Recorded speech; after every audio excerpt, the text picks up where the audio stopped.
Everyone, and welcome to this sad event on the tragic death of Alexei Navalny.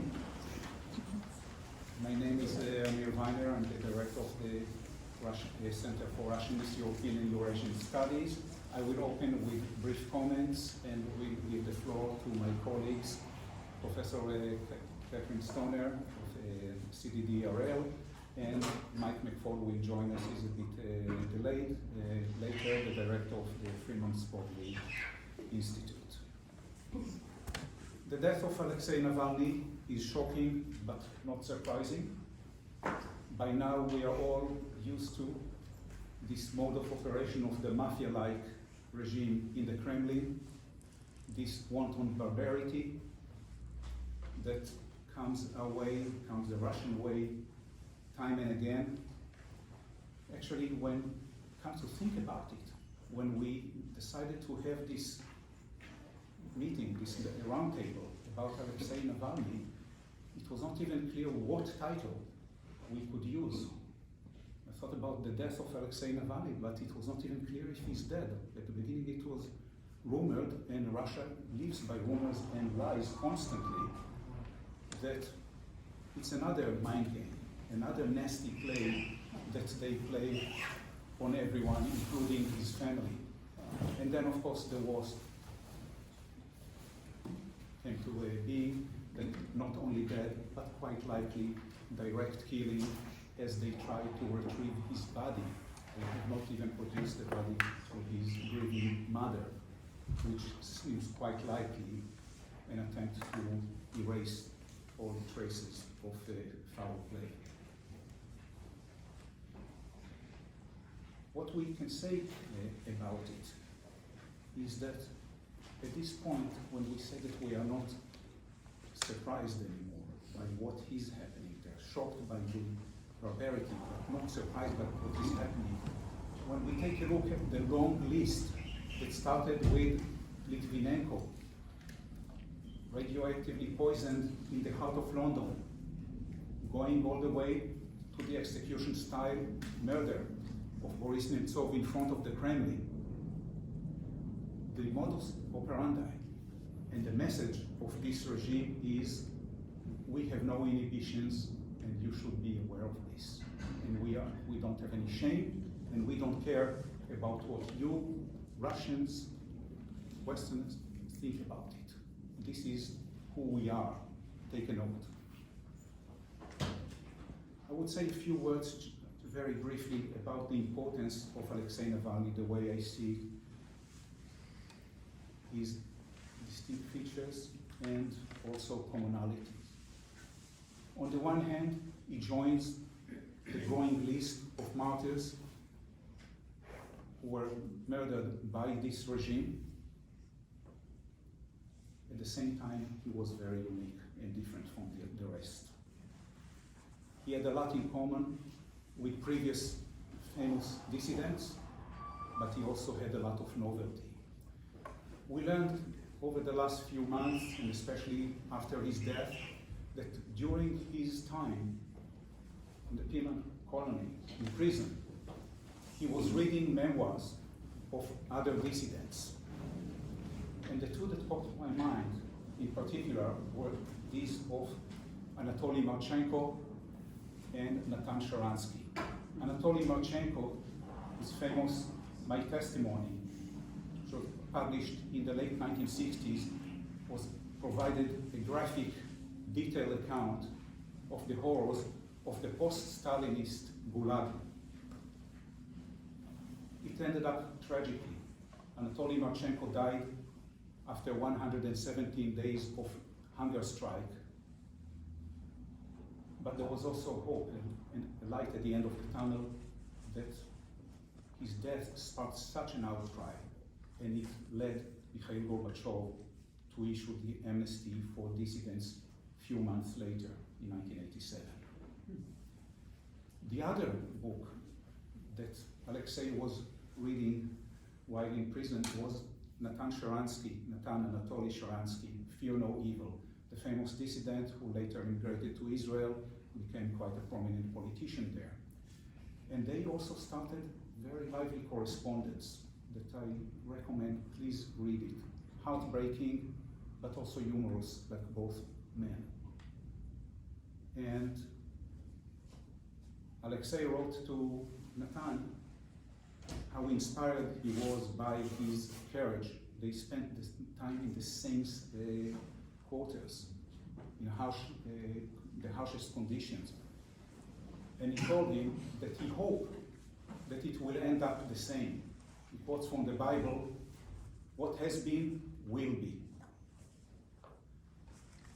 That indeed it will end up with the collapse of the Soviet, the Soviet regime collapsed, so will Putin's regime collapse. Sharansky answered him in a long, detailed letter, 5 dense pages, and he told him that indeed he hoped that soon it will be the exodus of the Russian people, just like the Jewish people who got out of slavery in ancient times. He wrote it during Passover, the celebration of the emancipation. And he told him that he hoped that indeed the exodus is coming soon. But he also added, Alexei, keep your inner freedom, remain a free man. And I would say that Alexei Navalny remained a free man until his last breath. And I would say even more, because he was not perfect, because he was complex, there's something even more endearing and even more important.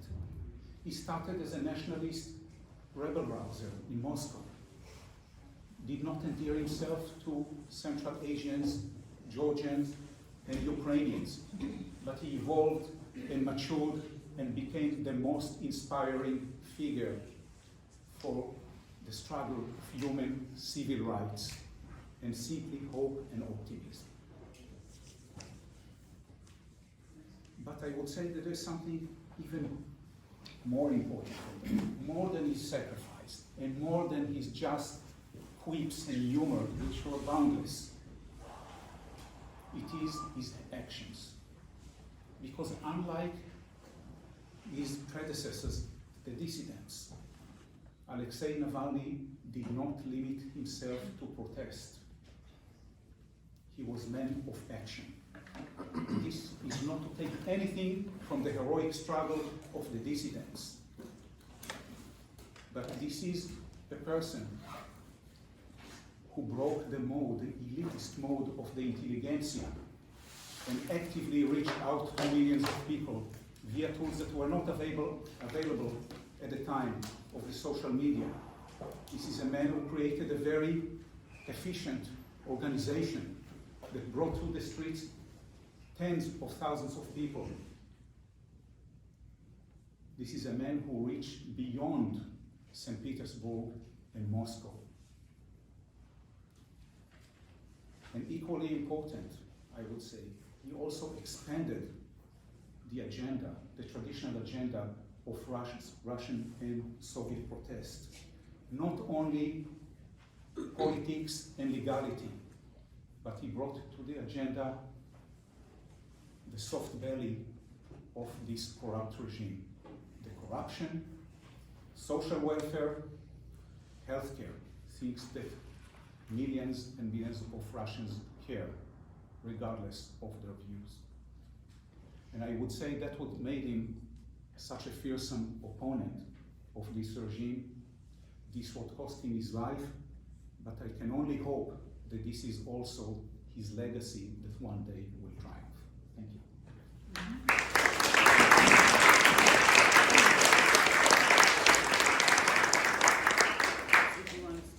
As you like. We move now to Catherine Stoner of Priest.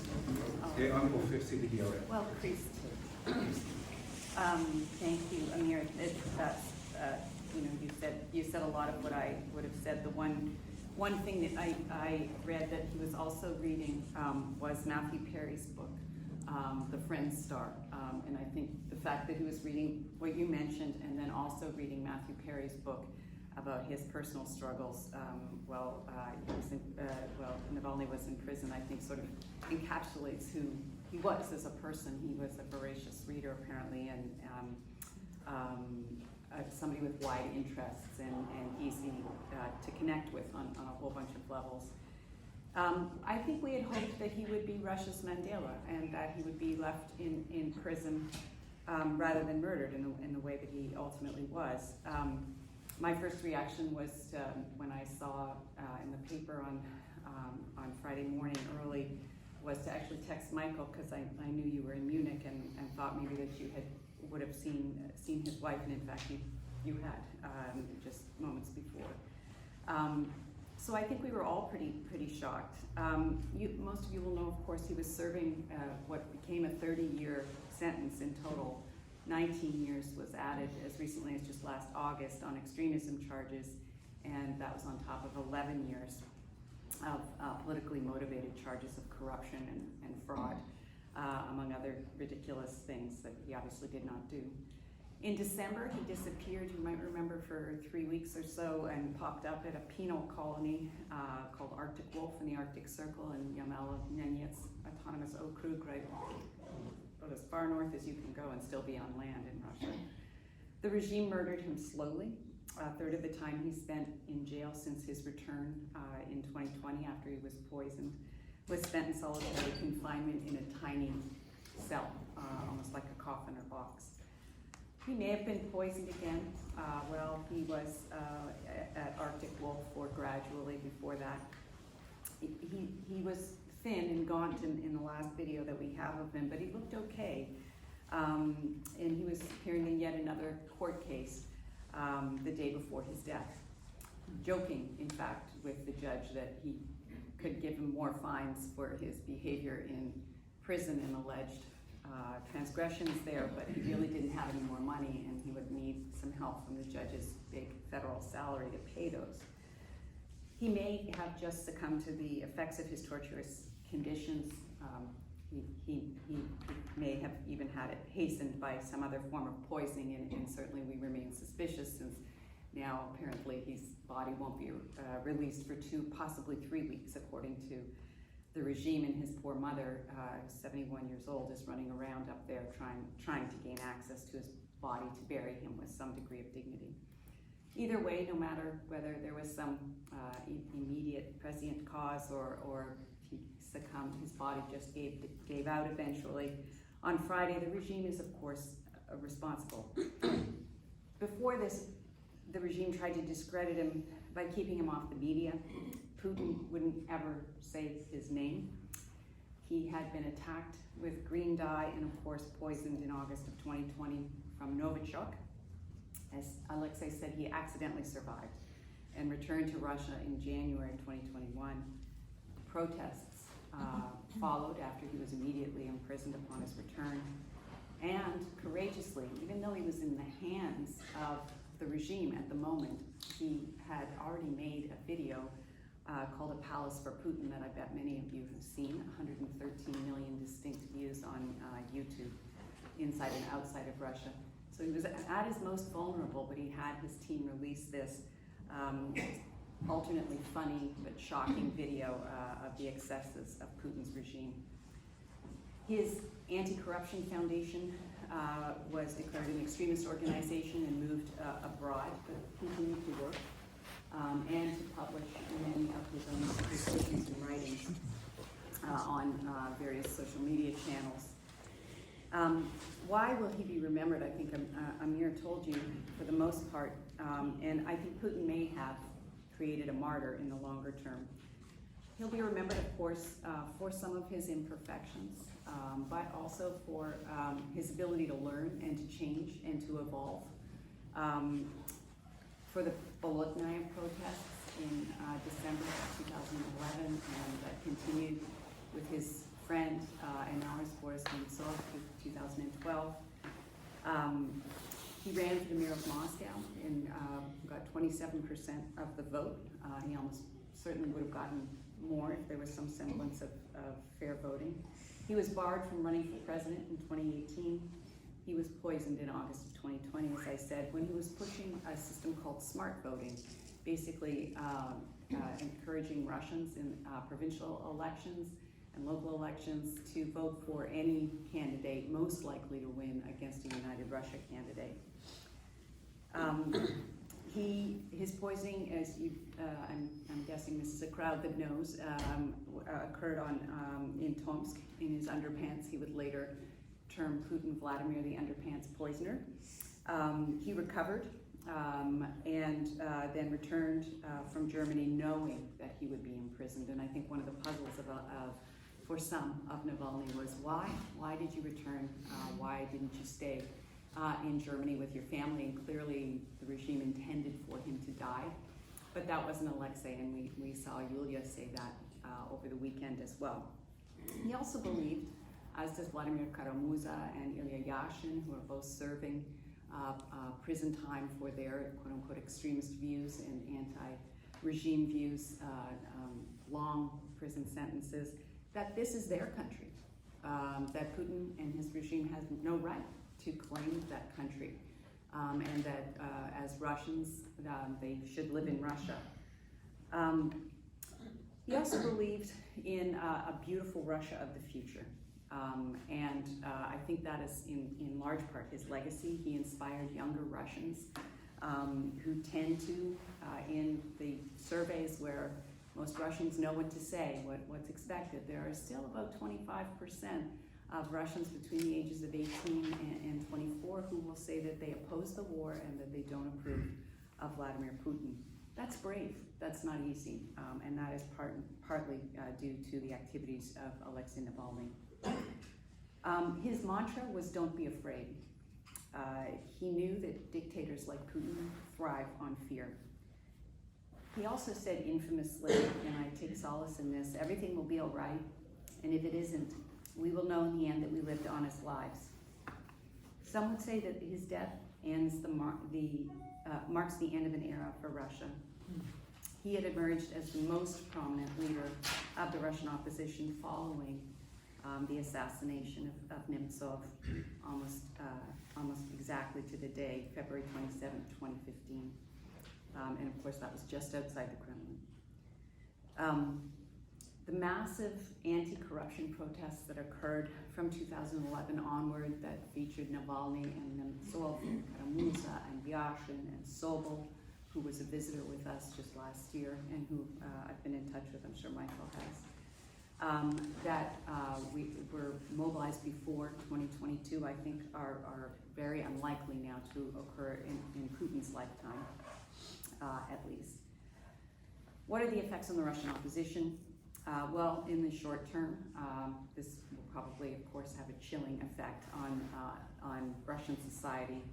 People were arrested over the weekend just for laying flowers, over 350 of them, a third of them in St. Petersburg alone. But Putin may have created a martyr among a certain generation of Russians who are very unhappy with the fact that they are cut off from the West. Even those who might support the war are angry at how it is being fought. And then there are those who think it is immoral and disastrous. There are declining economic opportunities, growing inequality and political corruption, of course, throughout in Russia. And in the short term, this might be manageable by threats of fear and pointing to the example of people like Navalny and Yashin and Kara-Murza, who we cannot forget about as well. But in the long term, if we think about things like the Arab Spring that happened in 2011, and the spontaneous protests that can occur when people just lose it, when they tip over, that's probably the greatest threat to the regime. Navalny's death also, remember, comes in the wake of people lining up to provide signatures to get the only openly anti-war candidate, Boris Nadezhdin's candidacy registered for the presidential elections that will occur next month. He was, of course, not allowed to register in the end. Even though the risk to Putin from Nadezhdin was minor, there are new potential political leaders out there in Russia. And this too is a legacy, I think, of Navalny's. So why did Putin fear him? And I'll finish with this. Navalny was everything that Putin is not. Tall, handsome, I was about to say that, tall, handsome, charismatic, funny, tenacious, witty, brilliant. He had boundless charisma. He was one of the few Russian opposition leaders who could gather thousands of people on the streets of Russia's largest cities and protest corruption, his signature issue, or stolen elections. The organization that he built spanned 11 time zones with organizers on the ground, some of whom are still there. He encouraged voters in creative and entertaining social media posts to vote for any candidate most likely to defeat anyone who was pro-Putin. The system smart voting was enough of a worry to spark the Novichok attack, sprinkled in his underpants, as he put it. The regime assumed it would kill him, and it did not. As he said, he accidentally survived, and I think that's also a testament to his tenacity. In one court appearance later, by video link, he was gaunt, but still brave. He was emaciated by a hunger strike, and yet he had the courage, being that vulnerable, again, to heap yet more scorn on Putin, saying, "I would like to say that your king is naked, and more than one little boy is shouting about it. It is now millions of people who are already shouting about it. It is quite obvious. 20 years of incompetent rule have come to this. There is a crown sliding from his ears." And this is probably why Putin could never even mention his name, because Putin was so fearful of what Navalny represented. In 2017, in a news conference, Putin was asked about Navalny, and he said, "The figures that you mentioned are like Saakashvili in 2014. Do you want coups?" Putin asked. "Do you want to destabilize your country, to live from one Maidan to the next? We have been through this already." So sometimes dictators say exactly what they're thinking. And so this is the threat that Navalny represented for Putin. It was existential. And his optimistic view of Russia, a Russia of the future, was democratic, wealthy, and necessarily, therefore, without Putin. So hopefully, Navalny's martyrdom will strengthen opposition figures who have yet to arise, and those like his wife, Yulia, an incredibly courageous person, and those who work with her also sacrificing their lives and normal lives to bring about his vision for a better Russia of the future.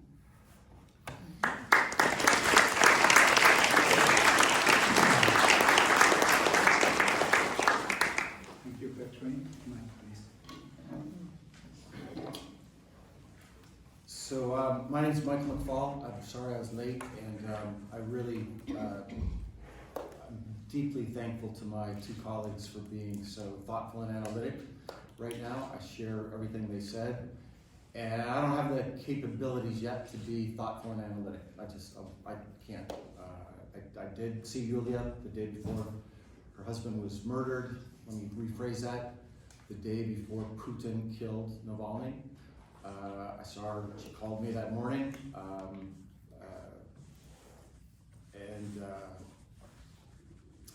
so I saw her daughter. Maybe Dasha will join us. She said she might, and she said she might not be up to it, so we'll see if she walks in, and she does. I'm gonna stop talking when she does. And so I'm gonna tell some stories about Alexei instead, okay? And maybe at the end, if I get my thoughts together, I can echo some of the more analytic things that are said, but there are things I agree with. So first, to Catherine's point about charisma and magnetic personality, the first time I met him, he came to my office. I was working at the White House at the time, 2009. He was a visiting scholar at Yale.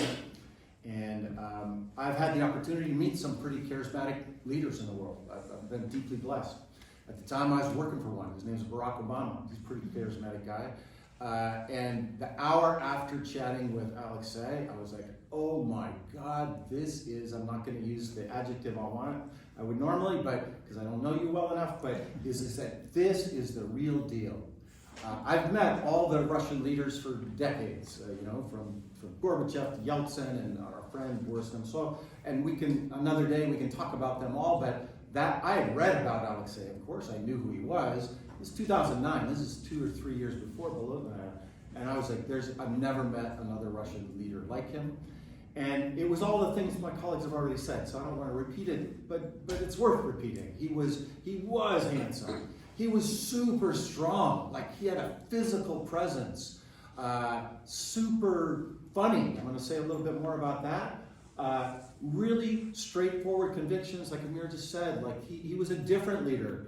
He spent time criticizing some of the liberals from the 90s. He focused on anti-corruption and kind of social democratic things. And yes, he had some nationalistic streaks. I'll get to that in a moment. But he was, the day I met him, I was like, if there's anybody that can bring about the resurrection of democracy, right? 2009, it was not as dark as now. It was this guy.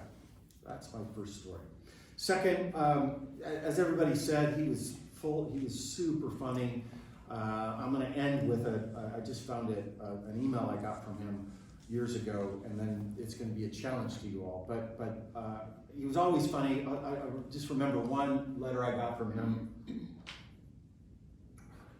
It was written in pencil on paper, and then a photograph was taken of it, and that's the way until they even cut off that, because they were so evil. That's the way he used to communicate with the outside world.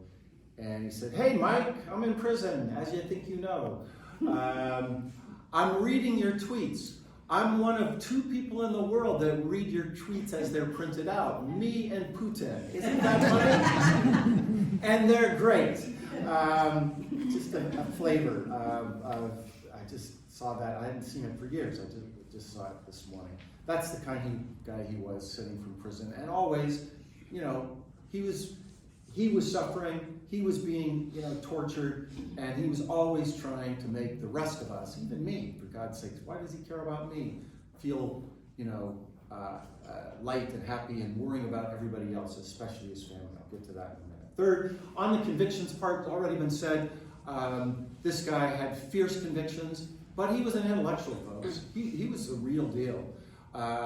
He had the ability to interrogate his hypotheses and things he said.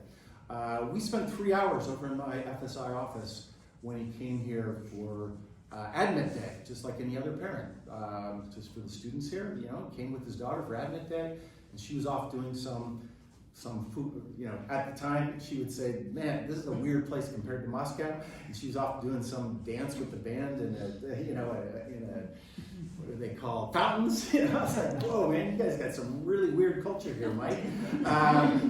But we peeled off and we debated fiercely Crimea and Caucasus and the issues that some of my Ukrainian friends still, including today, in some very disrespectful ways, are talking about. But he changed his views, as Catherine said. I know he changed his views.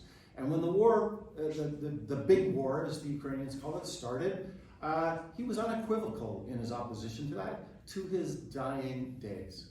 That, I think, needs to be remembered, that I think in terms of the whole package, he had the right arguments. In a free and fair election, he would have kicked Putin's ass. There's no doubt in my mind, because he had those arguments and he had the way to express them. And that's such a terrible tragedy that we've lost somebody like that. And then fourth, on sacrifice, I want to say this. It was not easy. It was a harder decision than I think he wanted the world to know about going back to Moscow. And it wasn't hard because he was afraid of being tortured. And it wasn't hard because he was afraid of death. He knew those things. He knew the day he got on that plane that that's what was waiting for him. I do know Putin, and I don't really want to talk about Putin today, but I will if you have a question about him. But one thing I will say, I think Putin took pleasure in sadistically torturing him. You saw it in the way that he reacted to his death. And from people that I know who know Putin, he wanted him to suffer first before he killed him. That's what was going on over these years. That's what was going on when he moved him to this new prison cell. Yulia just on Thursday night, it's Tuesday, right? Just on Thursday night was going on detailed. Today's Wednesday, okay. And the horrific circumstances that he was living in that I thought I knew, but I didn't know. But Alexei knew that was what he was doing. He chose to do that. The thing he was most troubled by was being an absent father, being an absent husband. He was a fierce family man. He loved his family. And that was the hardest part of going back. And even when he was in jail, like that he couldn't be at his kids' birthday parties, that he couldn't be, we're going to have family, what is it called, family weekend on this weekend, that he couldn't be at those events for his family. That was the hardest thing. And so I want to end, I mean, I do have some things to say about Mandela and Aquino. I'll say that, and I want to end on something about Stanford, okay? We're social scientists and historians. I think we need to be humble. We don't know how to predict the future. I worked in the government for 5 years. I can tell you the CIA doesn't know how to do it either. We are especially bad at predicting the kind of breakthrough moments that Catherine talked about. We just don't have the tools to do it. And when the Arab Spring happened, I worked in the government, and we didn't get it right. And we didn't get the Green Revolution right when I was in the government in Iran, and we didn't get Bolotnaya right in 2011, or we didn't get Maidan right in 2013, 2014. So we need to be humble. We don't know what the long stretch of history in Russia will bring. But I used to write about Navalny as the Mandela of Russia, and I was criticized always for that. I think people forgot that Mandela, to what you had said earlier, Amir, also had his flaws. He also changed his views. People have forgotten about that, but I would try to remind people of that. But now, of course, Alexei has to be remembered in a different way, because he didn't survive 3 decades in prison. He's no longer with us. And that means Yulia. This is the Aquino family now. If you're looking for analogies, that's what this is. It's not the Mandela family anymore. And I do know Yulia. I don't know her well, but I've known her for a long time. She is everything just that Alexei is. I was in the room with her in Munich when she spoke. I was talking to her on the phone before then, and then I was shocked when she walked in. Vice President Harris was speaking, and I saw her, and I said, what is she doing? And then I knew what she was going to do. And I urge you to look at that speech and then look at the video she put out. Her first time on Navalny Live ever, because she never wanted to be in front of her husband. And even when he was in prison, I was just at their headquarters in Vilnius last month, and it was always, and while Alexei is alive, he is the leader of this operation, despite the incredibly difficult circumstances that they made it for him to do that. But now she's the leader, and I don't know what to predict, but I know that her ideas are better than Putin's ideas. I know that for damn sure. And I know enough Russians to believe that it could be a long fight. Remember Mandela's fight, the ANC's fight, we measure in decades, not years.